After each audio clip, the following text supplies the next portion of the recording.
ఒక వరమును అడిగి తిని దానిని నేను వెదుకుచున్నాను. యెహోవా ప్రసన్నతను చూచుటకును ఆయన ఆలయములో ధ్యానించుటకును నా జీవిత కాలమంతయు నేను యెహోవా మందిరములో నివసింపగోరుచున్నాను. ఆపత్కాలమున ఆయన తన పర్ణశాలలో నన్ను దాచును.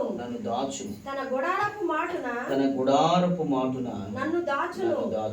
ఆశ్రయ దుర్గము మీద ఆయన నన్ను ఎక్కించును. ఇప్పుడు నన్ను చుట్టుకొని ఉన్న నా శత్రువుల కంటే ఎత్తుగా నా తల ఎత్తబడును. ఆయన గుడారములో ఉత్సాహధ్వని చేయుచు బలులు అర్పించెదను. నేను పాడెదను. యెహోవాను గూర్చి స్తుతిగానము చేసేదను. యెహోవా నేను కంఠధ్వని ఎత్తి నిన్ను ప్రార్థించినప్పుడు నా మనవి ఆలకింపు. కరుణతో నాకు ఉత్తరమిమ్ము. నా సన్నిధి వెదకుడని నీవు సెలవీయగా యెహోవా నీ సన్నిధి నేను వెదకెదనని నా హృదయము నీతో అనెను. నీ ముఖమును నాకు దాచకుము. కోపము చేత నీ సేవకుని తోలివేయకుము. నా సహాయకుడవు నీవే. రక్షణకర్తవగు నా దేవా నన్ను దిగనాడకుము. నన్ను విడువకుము. నా తల్లిదండ్రులు నన్ను విడిచినను. యెహోవా నన్ను చేరదీయును. యెహోవా నీ మార్గమును నాకు బోధింపుము. నా కొరకు పొంచి ఉన్న వారిని చూచి సరళమైన మార్గమున నన్ను నడిపింపుము. అబద్ధ సాక్షులను క్రూరత్వము వెళ్ళగక్కువారును నా మీదకి లేచి ఉన్నారు. నా విరోధుల ఇచ్చకు నన్ను అప్పగింపకము. సజీవుల దేశమున నేను యెహోవా దయను పొందుతూ నమ్మకము నాకు లేని ఎడల నేనేమవుదును. యెహోవా కొరకు కనిపెట్టుకొని ఉండుము. ధైర్యము తెచ్చుకొని నీ హృదయమును నిబ్బరముగా ఉంచుకొనుము. యెహోవా కొరకు కనిపెట్టుకొని ఉండుము. దేవునికి మహిమ కలుగును గాక. చిన్న ప్రార్థన చేద్దాం. తరలి వంచండి. ప్రేమ కలిగిన తండ్రి, పరిశుద్ధుడైన మా దేవ, మహోన్నతుడా, మీకు స్తోత్రాలు. నిలబడుచుడు నీ దాసుడు ఒట్టివాడు ప్రభువా, మట్టివాడు, ఎట్టి జ్ఞానము లేనటువంటి వాడు. జ్ఞానము కొదువై ఉన్నప్పుడు నన్ను అడగమని మీ లేఖనం ద్వారా మాట్లాడుతుండగా ఈ వాక్కు ద్వారా నీ బిడ్డలందరితో మాట్లాడునట్లుగా సమయోచితమైన జ్ఞానమును నడిపింపును మీరు మాకు దయచేయండి. మీ ఆత్మకార్యమును ఇదిగో నాయన మీకే స్తోత్రాలు మా అందరి ఎడల జరిగించుచున్నందుకే మీకు వందనాలు చెల్లిస్తూ ఈ యొక్క నడిపింపులో తండ్రి మీ గొప్ప ఆశీర్వాదాన్ని, గొప్ప కనికరాన్ని, మీ మనస్సును మా అందరికీ తెలియపరిచి మీరు మాత్రమే మహిమ పొందుకోమని యేసుక్రీస్తు నామములో ప్రార్థన చేస్తున్నాము తండ్రి. ఆమేన్. ఆమేన్. మంచిదండి. చేరి వచ్చిన మీ అందరికీ కూడా ప్రభువైన యేసుక్రీస్తు నామములో శుభములు, వందనాలు తెలియజేస్తున్నాము. దేవుడు మన కుటుంబాలను నిండాలుగా దీవించును గాక. ఆమేన్. ప్రియులారా గమనించండి, ఈరోజు చదవబడినటువంటి ఈ భాగం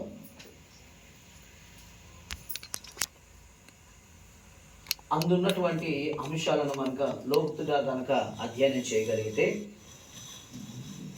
ఈ 4వ వచనం నుండి 14వ వచనం వరకు ఎన్నో లోతైనటువంటి మర్మములను దావీదు భక్తుడు తెలియచేస్తా ఉన్నాడు.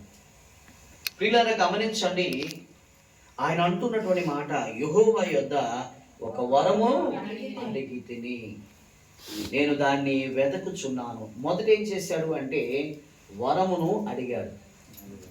రెండవది ఏం చేశాడు అంటే అడిగిన వరము దక్కించుకునే వరకు వెతుకుచూ ఉన్నాడు. మనము సంఘములో సంఘ జీవులుగా జీవిస్తున్నటువంటి తరుణం ప్రియులారా గమనించండి. సంఘములో ఎన్నో పరిచయాలు కలిగిన వారము అయితే మనము బలవంతులము కావచ్చు, ధనవంతులము కావచ్చు, అందచందాలు కలిగిన వారు కావచ్చు, మంచి జ్ఞానముతో నింపబడిన వారు కావచ్చు. అయితే ప్రభు అన్నాడు, ప్రతి వారు ప్రభువునకు భయపడవలసిన వారై ఉన్నారు. ఎందుకు భయపడాలి అండి? ఎందుకు భయపడాలి అంటే మనము దేవుని పక్షంగా ఆయనకు భయపడుతున్నంత కాలము కూడా మనము దేవుని యొక్క కృపను మహదైశ్వర్యాన్ని పొందుకునేటువంటి మనసును దేవుడు మనకి ఇస్తాడు. ఆయన యందు భయభక్తులు కలిగి ఆయన త్రోవలో నడుచు వారందరూ కూడా ధన్యులని దేవుని వాక్యము ప్రకటిస్తూ ఉంది.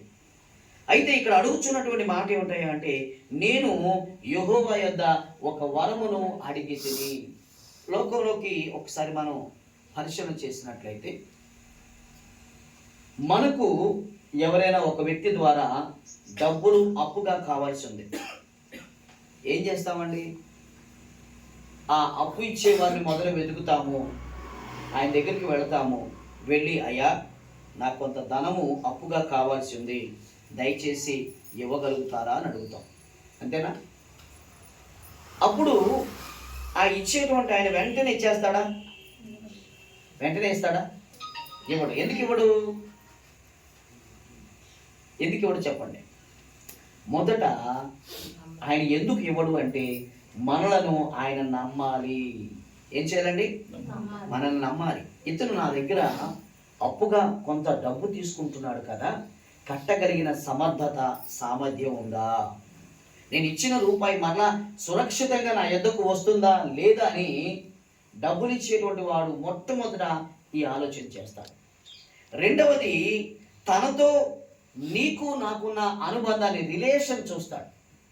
ఏదో అవసరానికి వచ్చాడా, మొదటి నుంచి మనకు నమ్మకస్తులుగా ఉంటున్నాడా అని రెండవ ప్రశ్న తన మనసులో జనిస్తుంది. ఇక మూడవది, మనము మన ప్రవర్తన ఆయనకు ఇష్టంగా ఉంటేనే సుమా.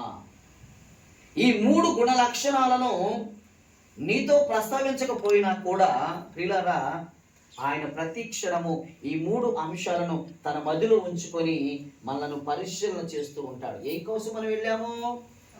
కొద్దిగా డబ్బు అప్పు కావాల్సి వెళ్ళాం. ప్రియులారా, ఆ అప్పును ఇవ్వగలిగినటువంటి పరిస్థితి, సమర్థత, సామర్థ్యము తనకు ఉన్నది అని మనం మొదటగా గుర్తించాము, గ్రహించాము. ఇతని దగ్గరికి వెళితే మనకు కొంత ధనము దొరుకుతుందని అతని దగ్గరికి వెళ్ళిన తర్వాత అతను కూడా వెంటనే ఇస్తాడా అంటే మొదటి ఈ మూడు అంశాలని పరిశీలన చేస్తాడు. మరొక మూడు అంశాల మీద ఆయన ఆలోచన కలిగి ఉంటాడు. ఒకవేళ అప్పు ఇస్తే ఎలా ఇస్తాడు మనకి? ప్రామిసరీ నోట్ ఇస్తాడు.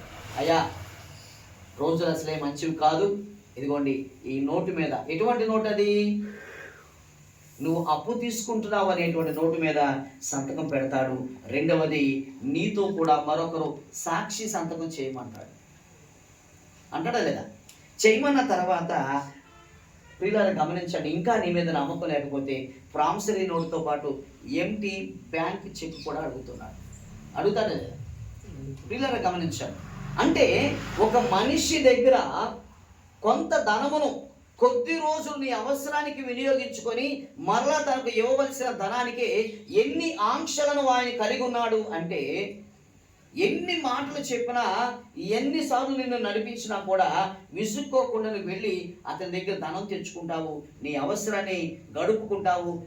మరలా ఆయనకి చెప్పినటువంటి సమయంలో ఆ ధనాన్ని ఇవ్వటానికి సిద్ధపడతాం. ప్రియులారా గమనించండి, మరి దేవుని దగ్గర ఇటువంటి రిస్ట్రిక్షన్స్ ఏమైనా ఉన్నాయా? ఆయన నీతో మాట్లాడినప్పుడు నీ చరిత్రను అడగడు, నీ గుణగణాలను అడగడు, నువ్వు అప్పు చేస్తావు కదా తీర్చగలుగుతావా లేదని అడగడు, ప్రామిసరీ నోట్ అడగడు, సాక్షి సంతకం అడగడు, ఎంటీ బ్లాంక్ చెక్ కూడా అడగకుండా దేవుడు ఏం చేస్తాడంటే వచ్చిన వెంటనే కూడా ఆయన ఏం చేస్తాడు అంటే నిన్ను తన కృప చేత తృప్తి పరుస్తాడు. దేవునికి మహిమ కలుగును గాక. ప్రియులారా గమనించండి. కాబట్టి దేవుని సన్నిధికి వెళ్ళిన మరుక్షణం మనం ఏం చేయాలంటే ఆయన కృప కొరకు కనిపెట్టాలి. ఏం చేయాలండి? ఆయన కృప లేదు అంటే మనం ఏం చేయగలుగుతాము? ఏమాత్రము కూడా మనుగడ సాధించలేము.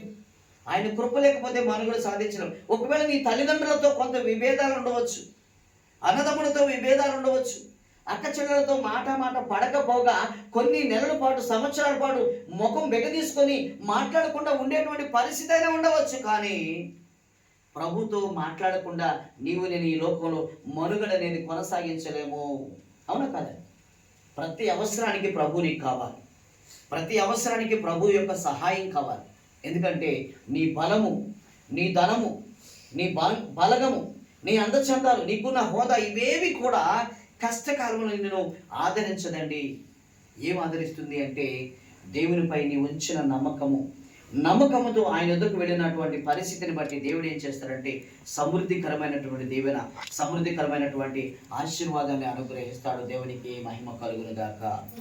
ఎందుకంటే ఆయన కృప అనంతమైనదిగా ఉంది, ఆయన కృప లోతుగా ఉన్నది, ఆయన కృప సమృద్ధికరంగా ఉంది. కాబట్టి ఆ కృపను దేవుడు ఏం చేస్తాడంటే తన పక్షంగా నిలబడిన ప్రతి వానికి కూడా సమృద్ధిగా దయచేసేవాడైనాడు.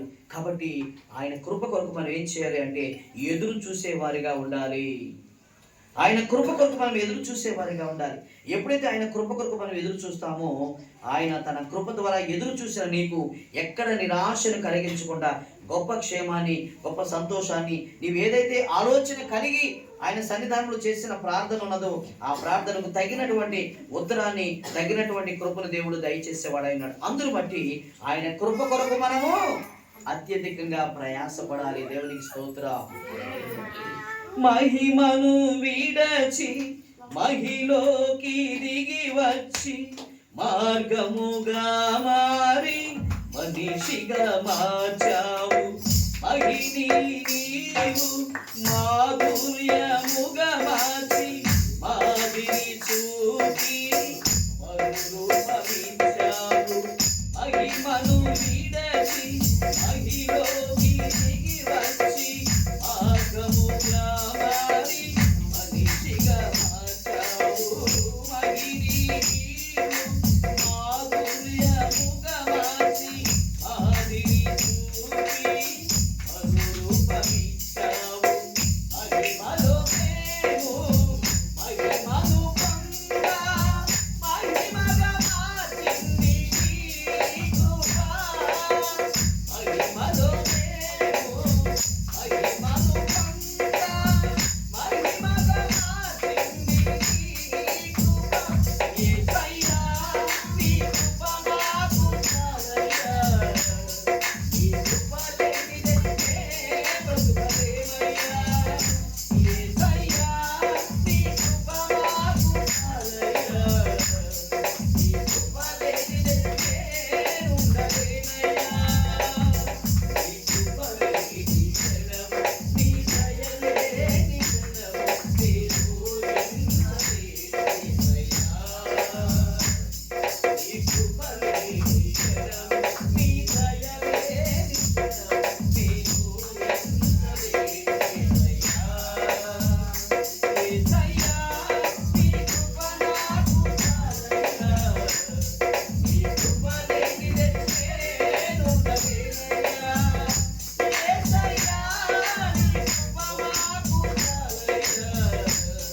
నీ కృప లేనిదే నేను ఉండలేనయ్యా. హల్లెలూయా. కాబట్టి దేవుని కృప మనకు సమృద్ధిగా కావాలి.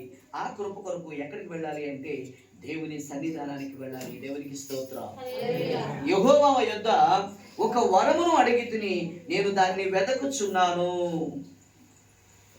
ప్రియులారా, ఆ వరము నీ పక్షంగా నెరవేరాలి.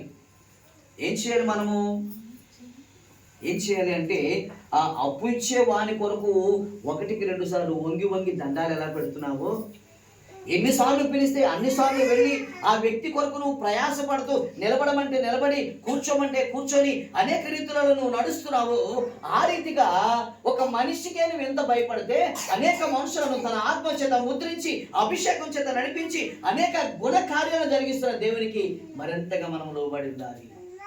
ఒక దేవుని సన్నిధికి వచ్చినటువంటి నీవు గొప్ప కార్యం జరగాలి అంటే మనుషుల కంటే కూడా, వ్యవస్థల కంటే కూడా ఆయనకు మరింతగా అధికంగా భయపడగలిగిన కృప, భయపడగలిగిన మనసు నీకు ఉన్నప్పుడు ఆయన తన కృపను నిండాలుగా మన మీద కుమ్మరించువాడై ఉన్నాడు. ప్రియులారా, మరి అటువంటి దేవుని సన్నిధిలో మనము భయపడుతూ ఆయన సన్నిధికి చేరుతున్నామా? ఒకసారి 100వ కీర్తనకి వెళదాం. 100వ కీర్తనకి వెళితే అక్కడ కీర్తనకారుడు కొన్ని మాటలు అంటాడు, చదవండి. సమస్త దేశములారా యెహోవాకు ఉత్సాహధ్వని చేయండి, సంతోషముతో యెహోవాను సేవించుడి, ఉత్సాహ గానముతో ఆయన సన్నిధికి రండి. చూడండి, దేశములను దేవుడు పిలుస్తున్నాడు, రాష్ట్రములను దేవుడు పిలుస్తున్నాడు, గ్రామాలను దేవుడు పిలుస్తున్నాడు, అందున్న ప్రజలను దేవుడు పిలుస్తున్నాడు. ఎందుకు? అయా సమస్తమైన ప్రజలారా నా యొద్దకు రండి, నా యొద్దకు వచ్చి వారిని నేను ఎంత మాత్రము త్రోసివేయనని దేవుడు మాట్లాడుతున్నాడు. ఆయన యొద్దకు వచ్చినప్పుడు మనం ఏం చేయాలంటే, ప్రభువా నీ యొద్దకు వచ్చినయ్యా నా బలహీనత నుంచి విడుదల దయచేయి, నా ఇరుకు నుంచి విడుదల దయచేయి. నా బలహీనత, నా ఇరుకు, నా నింద, అవమానం, వేదన, శోధన, ఉద్యోగం లేదు, వ్యాపారం సరిగా నడవటం లేదు, ఇంకా అనేకమైన రుగ్మతలు, ఏదైతే నువ్వు బలహీన పడుతున్నావో, ఏదైతే అంశాల కొరకైతే వేదన చెందుతున్నావో, అట్టి అంశాలన్నిటి కొరకు వరమును కోరడానికి ఎక్కడికి వెళ్ళాలంటే దేవుని సన్నిధానానికి వెళ్ళాలి. దేవునికి స్తోత్రం. ఎప్పుడైతే దేవుని సన్నిధికి వెళ్ళావో ఆయన ఏం చేస్తాడంటే నీ యొక్క మనస్సును గ్రహిస్తాడు. అందులో నీకో మాట కూడా చూడండి, తర్వాత మాట చూడండి, 2వ మాట. నా జీవిత కాలం అంతయు నేను యెహోవా మందిరములో నివాసము చేయబోచున్నాను. జీవితకాలం అంతా కూడా, ఈ సంవత్సరంలో ఇది ఆఖరి ఆదివారం, అవునండి. రాత్రి కూడా మనం ఇదే అంశాన్ని ప్రస్తావన చేశాం. ఈ 52 ఆదివారాలలో ఎన్ని ఆదివారాలు దేవుని సన్నిధికి రాకుండా నువ్వు ఉన్నావు ఒక్కసారి ఆత్మ పరిశీలన చేసుకో. మనుషులకు ఇచ్చిన మాట నెరవేర్చావు, వ్యవస్థలకు ఇచ్చిన మాట నెరవేర్చావు, తల్లిదండ్రులకు ఇచ్చిన మాట నెరవేర్చావు, స్నేహితులకు ఇచ్చిన మాట నెరవేర్చావు, కానీ దేవునికి ఇచ్చిన మాటను నెరవేర్చకుండా ఎలా ఉంటున్నాం? మనం తప్పిపోతున్న వారిగా ఉన్నాం, తరలిపోతున్న వారిగా ఉన్నాం. మనుషుల మాట, ఎందుకంటే రేపు ఆ మనిషి ఏమంటాడంటే, ఏమండి ఈయన పోస్కోలు కబుర్లు చెప్తాడు తప్ప ఈయన వల్ల ప్రయోజనం లేదండి అని అంటారేమో. ఏదైనా సహవాసము ఫలానా అంటే నువ్వు అలా ఉండకూడదు అనేటువంటి మాట చెప్తారేమో అని భయపడుతూ, మనుషులకు భయపడుతూ, దేవునికి మాత్రం ఏమాత్రమో భయపడకుండా తమ ఇష్టాన్ని నెరవేర్చుకుంటున్నారు. అందువల్ల నీవు అడుగుచున్న వరము ఆలస్యమవుతుంది. నీవు అడుగుచున్న వరము ఆలస్యమవుతుంది. ఎందుకు ఆలస్యమవుతుంది? ఇంకా మనలో చిత్తశుద్ధి లేకుండా ఉన్న కారణాన్ని బట్టి, చిత్తశుద్ధి లేకుండా ఉండేటువంటి కారణాన్ని బట్టి, ఇదిగో 100% మనము దేవుని పక్షంగా ఏ మాట అయితే ప్రకటన చేస్తున్నామో ఆ మాటను నెరవేర్చకుండా ఉంటున్నాము. కాబట్టి ఆ వరము నీ పక్షంగా నెరవేరకుండా ఉన్నది. 2వదండి, ఇందాక మనం అన్నాం కదా, అప్పులైన దగ్గరికి వెళ్ళి అప్పు ఇవ్వడానికి ఎన్ని రూల్స్ పెడతాడు? అన్ని రూల్స్ మనం పాటిస్తున్నామా లేదా? పాటిస్తున్నాం. మరి దేవుడు ఏ రూలు పెట్టడు, కానీ ఆయన కొన్ని విషయాలు నిన్ను గమనిస్తూ ఉంటాడు. ఎలా గమనిస్తాడు అంటే, వరము కోరడానికి దేవుని సన్నిధికి వచ్చిన నిన్ను నీ అంతరంగాన్ని దేవుడు చూస్తాడు. ప్రియులారా గమనించండి, ఎలా పరిశీలన చేస్తాడు అంటే, అతడు నన్ను నిజముగా ప్రేమిస్తున్నాడా లేదా? కీర్తన గ్రంథంలో 14వ కీర్తన 2వ మాట ఒకసారి చదువుదాం, చూడండి. వివేకమును కలిగి దేవుని వెతకువారు కలరేమోనని యెహోవా ఆకాశం నుంచి నరులను పరిశీలన చేస్తున్నాడు. ఎక్కడి నుంచి? ఆకాశం నుంచి ఆయన పరిశీలన చేస్తున్నాడు. ఎవరిని పరిశీలన చేస్తున్నాడు? తన చేత సృజించబడినటువంటి మనుషులందరినీ కూడా పరిశీలన చేస్తున్నాడు. ప్రియులారా, పరిశీలన చేసినప్పుడు ఆయన ఒక మాట అన్నాడు, ఏమని? వివేకమును కలిగి ఉన్నారా లేదా? వివేకమును కలిగి ఉన్నారా లేదా? అలా చూడగలిగినప్పుడు మరి ఇప్పుడు మనల్ని మనం ప్రశ్న చేసుకుందాం, నిజంగా మనం వివేకంతో ఉన్నామా? ఒకసారి మనల్ని పరిశీలన చేసుకోవాలి. దేవుని సన్నిధిలో వరమును అనడానికి వచ్చిన మనము వివేకవంతులుగా ఉన్నామా? వివేకం అంటే జ్ఞానము. జ్ఞానముతో ఉన్నామా? దేవుని సన్నిధానానికి అది కావాలి ఇది కావాలని లెక్కకు మించినటువంటి వరములను కోరుతున్నాము. నా ప్రియులారా, అయితే వరము పొందుకోవడానికి మన అంతరంగం పరిపూర్ణంగా పరిశుద్ధంగా దేవునికి సమర్పణ కలిగినదా ఉన్నదా లేదా అనేది మనం పరిశీలన చేసుకోవాలి. ఈ యొక్క వరము కోసం ఎక్కడికి వెళుతున్నాం మనము? అవునా? ఎందుకని? దేవుడు ఎక్కడ ఉంటున్నాడు? ఇప్పుడు ఎక్కడ ఉన్నాడని దేవుడి సన్నిధికి వచ్చాం మనం? దేవుని మందిరానికి వచ్చాం. కానీ దేవుడు అంటాడు కదా, అసలు మందిరం ఎక్కడ ఉందంట? ఒకసారి కొరింథీయులకు రాసిన మొదటి పత్రిక 3వ అధ్యాయం 16వ వచనం చదవండి. కొరింథీయులకు, మీరు దేవుని ఆలయమై ఉన్నారని దేవుని ఆత్మ మీలో నివసించుచున్నాడని మీరెరుగరా? ఎవడైనను దేవుని ఆలయమును. ఇక్కడ గమనించండి, ఇప్పుడు దేవుడు ఎక్కడ ఉన్నాడు? చదవండి ఆ మాట. అంటే మనమే దేవుని ఆలయము. అంటే ఎక్కడున్నాడు దేవుడు? అందుకని మీరు గమనించండి, ఒక ప్రఖ్యాత గాయకుడు అంటాడు, గుడి గోడలలో లేడు దేవుడు, గుండె గుడిలో ఉన్నాడు చూడు, బడి బండలలో లేదు దైవత, బ్రతుకు బడిలో ఉన్నది చూడు, ఆత్మస్వరూపి నీలో దేవుడు,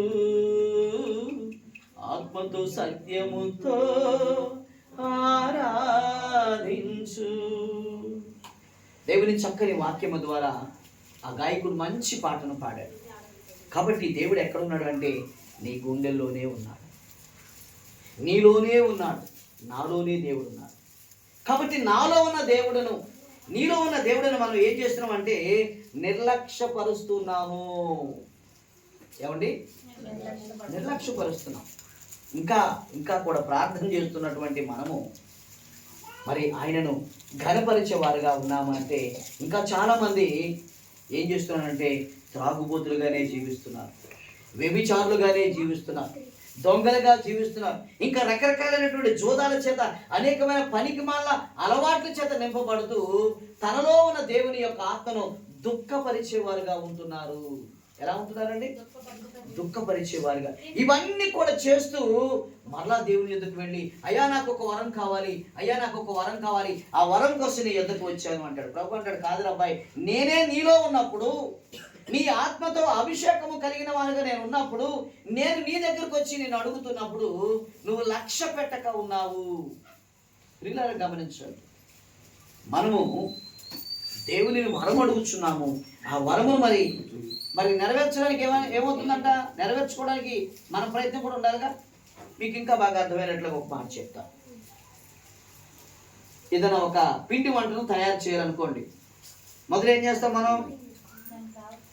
దానికి కావలసినటువంటి అన్నీ కూడా దగ్గర చేర్చుకుంటాం. ఓకేనా? చేర్చుకున్న తర్వాత ఏం చేస్తామండి? ప్రిపరేషన్.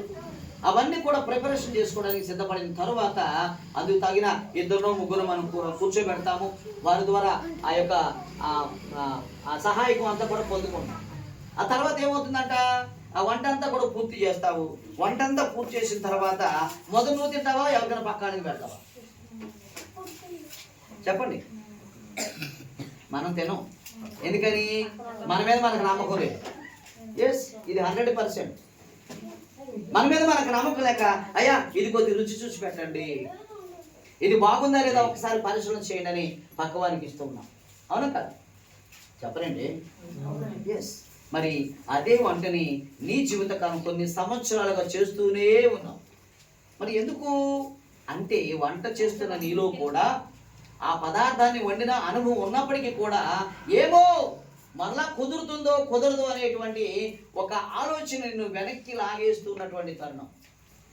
అవునా కదా?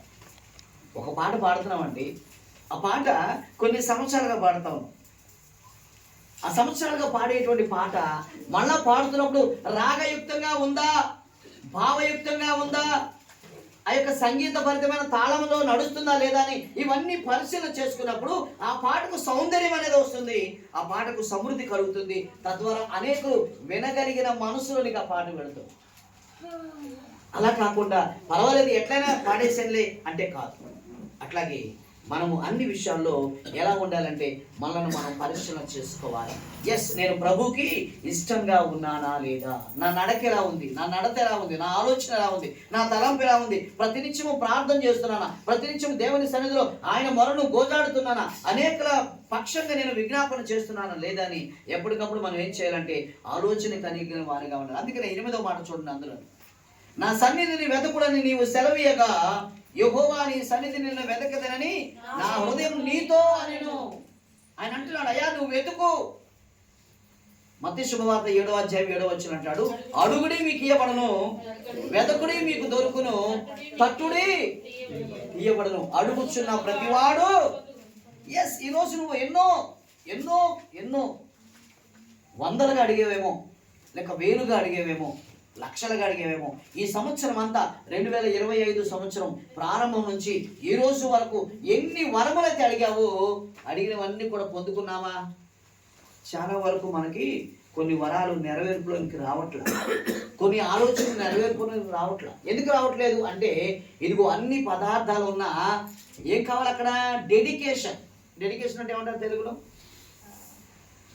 సమర్పణ. సమర్పించుకునే మనసు కనుక లేదంటే ఆ వంట ఎలా చెడిపోతుందో అట్లాగా మనము కూడా దేవుని సన్నిధిలో సమర్పణ కలిగిన హృదయంతో ఉండాలి. దేవునికి స్తోత్రం. విడిగి నలిగిన హృదయంతో ఉండాలి. ఆయన యందు ప్రసన్నత మనం పొందుకోవాలి అంటే మనము అన్ని విషయాలు తగ్గించబడేటువంటి వారుగా ఉండాలి. అది ఎక్కడ వెతకాలంటే దేవుని సన్నిధిలోనే వెతకండి. ఆయన అంటున్నాడు, దేవుడు నా సన్నిధిని వెతకుడని నీవు సెలవీయగా యెహోవా నీ సన్నిధిని నేను వెతకెదనని నా హృదయం నీతో అంటుంది. ఎందుకంటే దేవుని సన్నిధిలో సంతోషం ఉన్నది, దేవుని సన్నిధిలో సమాధానం ఉన్నది, దేవుని సన్నిధిలో ఆనందం ఉన్నది, దేవుని సన్నిధిలో అభిషేకం ఉన్నది. ఉందా లేదా? ఉందా లేదా? నీ సన్నిధానములో సంపూర్ణ సంతోషం, ఆరాధించుకునే విలువైన అవకాశం. నీ సన్నిధానంలో సంపూర్ణ సంతోషం, ఆరాధించుకునే విలువైన అవకాశం. కోల్పోయినవన్నీ నాకు ఇచ్చుటకును, బాధల నుండి బ్రతికించుటకును.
సన్నిధిలో ఆయన వెతకమని అడుగుతున్నాడు దేవుడు.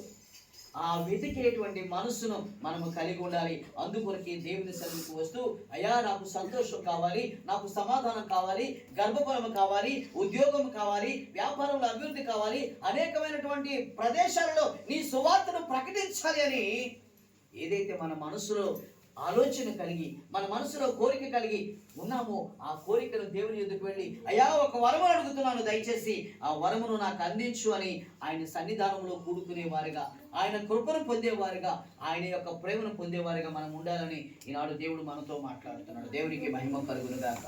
14వ మాట చూడండి దయచేసి. యెహోవా కొరకు కనిపెట్టుకొని ఉండుము, ధైర్యము తెచ్చుకొని నీ హృదయమును నిబ్బరముగా ఉంచుకొనుము. చూడండి, ఇక్కడ మొదట వరం అడిగాను అని వచ్చావు. వరం అడిగిన నిన్ను ఏమన్నాడు దేవుడు? తన సన్నిధిలోనికి రమ్మన్నాడు. రెండవది, ఎలా ఉండాలంట? ఆ వరము నెరవేర్చబడాలి అంటే కనిపెట్టుకుంటూ ఉండాలి, ధైర్యం తెచ్చుకుంటూ ఉండాలి, హృదయాన్ని నిబ్బరపరుచుకోవాలి. అప్పటి వరకు కనిపెడుతూ యెహోవా కొరకు ఎదురు చూడాలి అనే మాట చెప్తున్నాడు. ఈ సంవత్సరం అంతా మనం ఎదురు చూసాం. ఎందుకోసము? మన ఉద్యోగాల అభివృద్ధి కొరకు, మన వ్యాపారాల్లో విస్తృతమైనటువంటి అనేక ప్రాంతాలకు విస్తరించడానికి, మన బిడ్డల చదువులలో గొప్ప ప్రయోజనకరమైన పాత్రలుగా మంచబడ్డానికి, ఇదిగో చేస్తున్న భర్తలు చేస్తున్న ఉద్యోగంలో, భార్యలు చేస్తున్న ఉద్యోగంలో, అనేకమైన ఇంటి పనులన్నింటిలో కూడా దేవుడు ఏం కావాలన్నాడంటే సమృద్ధి పరుస్తాడని ఒక నమ్మకం కలిగి ప్రతినిత్యము ఆయన సన్నిధానంలో కూడుకొని మనము ప్రార్థన చేస్తున్నాము. ఇంకా ఎన్నో వరాలను అడుగుతాం. అయ్యా మాకు ఉద్యోగం కావాలి, వ్యాపారం కావాలి, మరొకటి కావాలి. ఏదైనా కూడా దేవుని సన్నిధిలో అడిగినప్పుడు ఆయనకి ఇష్టంగా ఉన్నప్పుడు మాత్రమే ఆ వరము నీ పక్షంగా నెరవేరుతుందండి. నువ్వు అడిగేసి వచ్చాను అంటే కాదు. అవునా కాదు? ప్రారంభంలో మనం చెప్పుకున్నట్లుగా ఆ వడ్డీకి ఇచ్చేటువంటి వ్యక్తి దగ్గరికి మనం వెళ్ళినప్పుడు ఆయనకి ఇష్టమైతే నీకు ఇస్తాడండి. ఎందుకు ఇవ్వవు అంటారు? నీ దగ్గర రైట్ లేదు, ఉందా? ఎందుకు ఇవ్వవు అని దౌర్జన్యం చేయడానికి కుదురుతుందా? నీ దగ్గర లేని ధనము ఆయన దగ్గర ఉంది కాబట్టి ఆయన ఏది చెప్పినా కూడా చేతులు కట్టుకుని నిలబడవలసినటువంటి పరిస్థితి. మనుషుల దగ్గరే నీవు ఈ రీతిగా ఉంటే ఏదైనా ఇవ్వగలిగిన దేవుడి దగ్గర ఎలా ఉండాలి అంటే నీ యాటిట్యూడ్ ఇంకా కాడ పెరగాలి, నీ ఆలోచన పెరగాలి, నీ ఉద్దేశం పెరగాలి, నీ ప్రార్థన భక్తి జీవితం పెరగాలి. ఈ సంవత్సరం ముగించబడుతుంది మన 4-5 రోజుల్లో. కానీ ఈ సంవత్సరంలో నేను దేవుని ముందు ప్రస్తావించినటువంటి అనేక అంశాలు ప్రస్తావనకైతే వచ్చాయి, కానీ పరిశీలనలు ఉన్నాయి, కానీ అది నెరవేర్పులోనికి రాలేదు. ఎందుకు రాలేదంటే ప్యూర్లీ నేనే అందుకు కారణము అని ఎవరైతే తమ హృదయంతో మాట్లాడతారో వారి హృదయం నిమ్మళపరచబడుతుంది. దేవునికి స్తోత్రం. పిల్లలు గమనించండి, మనము ఏదో రకరకాలుగా కోరుకుంటామండి, కానీ నెరవేర్చబడాలి అంటే ఇవ్వగలిగిన దేవుని ఇష్టము. రెండవది, మనము దేవునికి ఇష్టంగా కలిగి నడుచుకునేటువంటి అనుభవం ఉండాలి. ఆ రీతిన అనుభవంలోకి మనం వెళదాం.